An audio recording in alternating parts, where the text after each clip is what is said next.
नमस्कार, स्वागत है आपका personal finance bulletin money time में। मैं हूं आपके साथ मीनू शर्मा। इस बुलेटिन में आपको मिलती है आपकी जेब और जिंदगी पर असर डालने वाली पर्सनल फाइनेंस, बिजनेस, कॉर्पोरेट और पॉलिसी से जुड़ी हर छोटी बड़ी खबर।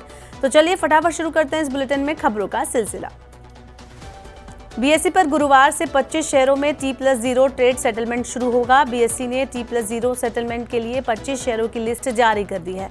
इसमें Ambuja cement, Ashok Leyland, Bajaj auto, bank of Baroda, BPCL, Birla soft, Cipla, Coforge, Divi's lab, Hindalco, Indian hotels, JSW steel, LIC housing finance, LT Mindtree, MRF, Nestle, NMDC, ONGC और Petronet, Samvardhana, Motherson, SBI, Tata communication, Trent, union bank of India और वेदांता शामिल है। T+0 सेटलमेंट का मतलब है कि आपने जिस शेयरों की खरीद और बिक्री की उसी दिन आपके पैसे आपके खाते में आ जाएंगे।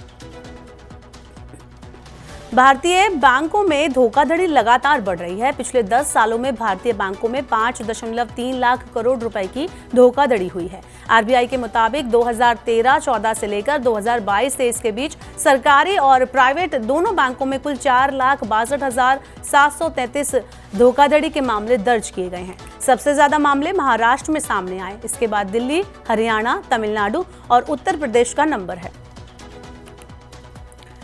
केंद्र सरकार वित्त वर्ष 2024-25 में अप्रैल से सितंबर के दौरान बाजार से 7.5 लाख करोड़ रुपए जुटाने की योजना बना रही है। इसके जरिए सरकार आर्थिक वृद्धि को गति देगी और राजस्व घाटे को कम करने का प्रयास करेगी। वित्त वर्ष 2024-25 के लिए बाजार से 14.13 लाख करोड़ रुपए की उधारी का अनुमान है। इसमें 7.5 लाख करोड़ रुपए यानी 53% राशि पहली छमाही में जुटाई जाएगी। वित्त मंत्री निर्मला सीतारमण ने अंतरिम बजट में राजस्व घाटे को पूरा करने के लिए प्रतिभूतियों के जरिए 14.13 लाख करोड़ रुपए जुटाने का प्रस्ताव किया है। 2 दिन की गिरावट के बाद सोने में फिर एक बार तेजी आई है। दिल्ली सराफा बाजार में बुधवार को सोने का भाव 150 रुपए की तेजी के साथ 67,000 रुपए प्रति 10 ग्राम पर पहुंच गया। वहीं चांदी की कीमत 250 रुपए की गिरावट के साथ 77,250 रुपए प्रति किलोग्राम पर बंद हुई। अंतर्राष्ट्रीय बाजार कॉमेक्स में हाजिर सोना $2,180 प्रति औंस पर, जबकि चांदी की कीमत मामूली गिरावट के साथ $24.50 प्रति औंस पर कारोबार कर रही थी। शेयर बाजारों में बुधवार को तेजी लौट आई। मुख्य रूप से बैंक, ऑटो और पेट्रोलियम शेयरों में खरीदारी होने से बाजार में तेजी रही। बीएसई सेंसेक्स 526 अंक की बढ़त के साथ 72,996 अंक पर बंद हुआ। सेंसेक्स के 30 शेयरों में से 18 लाभ में रहे, जबकि 12 नुकसान में रहे। NSE निफ्टी भी 118 अंक की तेजी के साथ 22,123 अंक पर बंद हुआ। निफ्टी के 22 शेयर लाभ में, जबकि 27 नुकसान में रहे। एक शेयर के भाव में कोई बदलाव नहीं हुआ।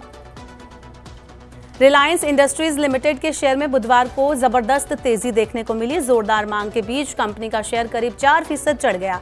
इससे कंपनी का बाजार मूल्यांकन एक बार फिर 20 लाख करोड़ रुपए के स्तर को पार कर गया। बीएसई पर RIL का शेयर 3.60% उछलकर 2,987 रुपए पर बंद हुआ। कारोबार के दौरान ये 4% बढ़कर 2,999.90 रुपए पर पहुंच गया था। NSE पर ये 3.48% चढ़कर 2,983 रुपए 75 पैसे प्रति शेयर पर बंद हुआ। देश में जल्द ही सारे टोल प्लाजा खत्म होंगे। केंद्रीय सड़क परिवहन और राजमार्ग मंत्री नितिन गडकरी ने कहा है कि मंत्रालय टोल सिस्टम को खत्म करने जा रहा है। टोल प्लाजा की जगह satellite based toll collection system लागू किया जाएगा। इसमें वाहन मालिक के बैंक अकाउंट से सीधे पैसे लिए जाएंगे। नए सिस्टम में तय की गई दूरी के हिसाब से टोल लिया जाएगा। इससे यात्रियों के समय और पैसे दोनों की बचत होगी। भारतीय युवाओं में बेरोजगारी की समस्या बहुत गहरी है। इंटरनेशनल लेबर ऑर्गेनाइजेशन यानी ILO और इंस्टीट्यूट ऑफ ह्यूमन डेवलपमेंट यानी IHD की ताज़ा रिपोर्ट के मुताबिक अगर भारत में 100 लोग बेरोजगार हैं तो उसमें से 83 लोग युवा हैं। इसमें भी अधिकतर युवा शिक्षित हैं। सेकेंडरी एजुकेशन प्राप्त युवाओं में बेरोजगारी तेजी से बढ़ी है। साल 2000 में इसमें 35.2% युवा ही बेरोजगार थे, लेकिन अब 2022 में यह आंकड़ा 65.7% हो गया है। सेकेंडरी एजुकेशन के बाद स्कूल छोड़ने की दर ऊंची बनी हुई है। उच्च शिक्षा में बढ़ते नामांकन के बावजूद गुणवत्ता से जुड़ी चिंताएं बनी हुई है। सबसे खराब स्थिति यूपी, बिहार, ओडिशा, MP, झारखंड और छत्तीसगढ़ में है। टाटा पैसेंजर इलेक्ट्रिक मोबिलिटी ने इस साल के अंत तक देश भर में 5000 पब्लिक चार्जिंग स्टेशन स्थापित करने की योजना बनाई है। कंपनी ने इसके लिए हिंदुस्तान पेट्रोलियम कॉर्पोरेशन लिमिटेड के साथ गठजोड़ किया है। टाटा मोटर्स की इकाई टाटा पैसेंजर इलेक्ट्रिक मोबिलिटी ने कहा है कि इस गठजोड़ के तहत HPCL के पेट्रोल पंप पर चार्जिंग स्टेशन लगाए जाएंगे। ये स्टेशन उन स्थानों पर लगाए जाएंगे जहां 1.2 लाख से ज्यादा टाटा इलेक्ट्रिक वाहनों के मालिक आते हैं। दोनों कंपनियां को ब्रांडेड RFID कार्ड के माध्यम से एक सुविधाजनक भुगतान प्रणाली शुरू करने की संभावना भी तलाशेंगी। और अब बुलेटिन के आखिर में देते हैं आपको IPO से जुड़ी जानकारी। Retail jewellery chain PN Gadgil jewellers limited ने IPO के लिए सेबी के पास डॉक्यूमेंट्स जमा कर दिए हैं।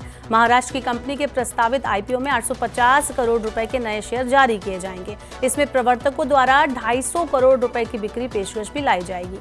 PN गाडगिल ज्वेलर्स में SVG बिजनेस ट्रस्ट की 99.9% हिस्सेदारी है।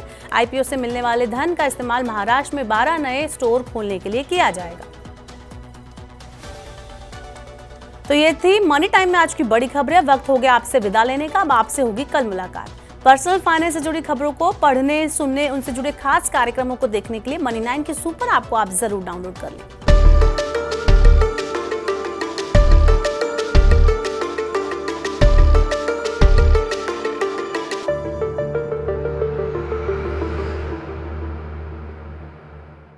तो फिलहाल के लिए इस बुलेटिन में इतना ही। आज का हमारा मनी टाइम आपको कैसा लगा, नीचे कमेंट बॉक्स में हमें अपना फीडबैक जरूर दे दें।